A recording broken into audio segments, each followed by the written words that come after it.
The main goal for the Huskies this upcoming 2023 season is to win the Pac-12. And if you do that, you're going to be competing for a spot in the college football playoff. They opened this season with an interesting Boise State team at home. And I say interesting because we know Washington makes their money throwing the football. Boise State finished last season 5th in passing yards allowed. So naturally, on the surface, it appears that we'll have a battle of two strengths. But the Broncos have to replace 3 starters in their defensive secondary. Washington's offensive coordinator Ryan Grubb and quarterback Michael Penix were absolutely cooking last year. The Huskies are also returning their 2,000-yard receivers. They have the best wide receiver duo in the country behind Ohio State. But they will have to replace 3 starters from last year's offensive line. The good news is this should only be an interior build. Both tackles seem to be set with returning starters. On the flip side, Boise State starting quarterback Taylon Green is back as a redshirt sophomore. He's one of 9 quarterbacks to account for at least 10 passing and 10 rushing touchdowns last year. So he is young, but he has a little something going on. The Huskies also have a really nice edge rusher in redshirt junior Braylon Trice. PFF had him as college football's most productive pass rusher last year. He led all FBS edge defenders in pass rush win rate. If he can get pressure early in this game, it could be a long day for Taylon, who has a definite upside. But also, this is the first game of the season. Once Washington's passing offense starts to click throughout the game, I think we see the Huskies start to pull away. Week 3 at Michigan State. Last year, the Huskies beat the Spartans by 11 in Seattle. I think we're going to see the same thing this year in East Lansing. I'm not the biggest Mel Tucker fan, and I did not think he was deserving of the 10-year, $95 million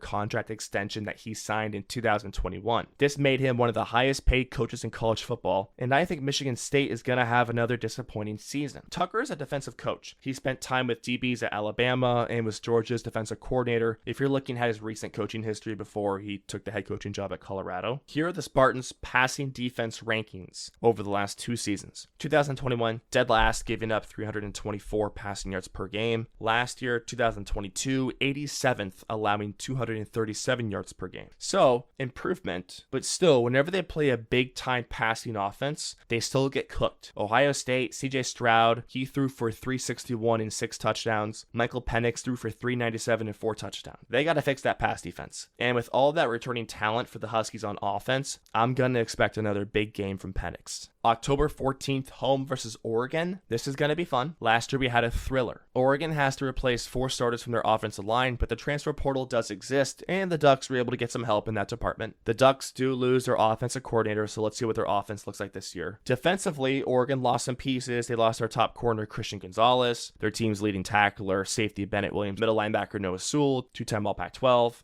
They're gone. But again, the portal has allowed them to plug some holes. They brought in a corner from Alabama. They brought in a couple safeties. Keep an eye on Brandon Dorless on the defensive line. He can produce at a high level. He had 88 pressures over the last 2 years, and that leads all returning Power 5 edge defenders according to PFF. If you keep him inside, and if the Huskies just haven't quite worked out all the bugs with their new interior offensive line, Dorless could cause some trouble up the middle. And going into this game, we could see a little Heisman hype between the 2 quarterbacks, and even more so for whoever wins. Washington has a tough 4-game stretch to end the regular season. At USC, home versus Utah, at Oregon State, and home versus Washington State. USC is going to be a handful. This game will be about limiting Caleb Williams. You're not going to stop him, and also you have an offense that can score points. And let's just say that USC's defense has been, well, if I'm being nice, it's been questionable at best. Lincoln Riley and Alex Grinch came together from Oklahoma, and even though USC's defense was straight up bad to end last year, Grinch is back. I don't think Washington will have too much trouble scoring alongside Caleb Williams and USC. Now for Utah, back-to-back Pac-12 champs. Not an easy game, but Utah also has a ceiling. I think at Oregon State could be a tricky matchup for the Huskies. I was telling people last year to watch the Beavers. They won 10 games for the first time since 2006. Running back Damian Martinez rushed for nearly 1,000 yards last year and was the Pac-12 Freshman of the Year. They're also returning 4 out of 5 starters on the offensive line. So what else could this Oregon State offense use? I don't know. How about a former 5-star quarterback in Clemson transfer DJU? Now look, I know he did not look great at Clemson. I get it. But if you're Oregon State, you need a big-time quarterback.